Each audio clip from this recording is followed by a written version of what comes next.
Dinginnya pagi tak menghalangi niatmu membangun hidup di atas mimpi-mimpimu.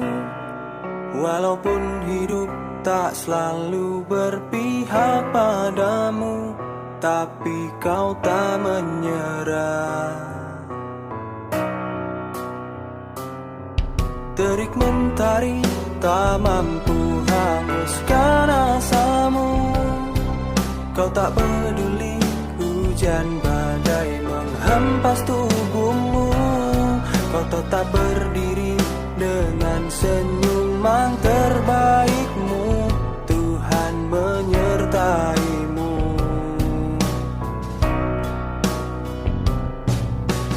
Kehidupan ini cukup hanya sekali. Ayo kita saling berbagi.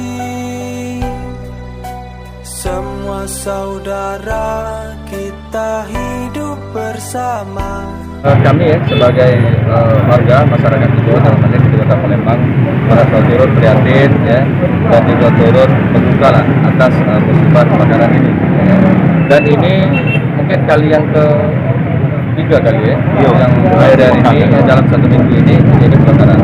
Nah, untuk itu kami berpesan kepada warga masyarakat agar hati-hati karena di musim kemarau ini memang luar biasa gesekan maupun kalau tingkat kelalaian kita juga mungkin sangat tinggi karena mengingat cuaca kondisi iklim sekarang lebih panas. Nah, jadi sekali lagi kami mengucapkan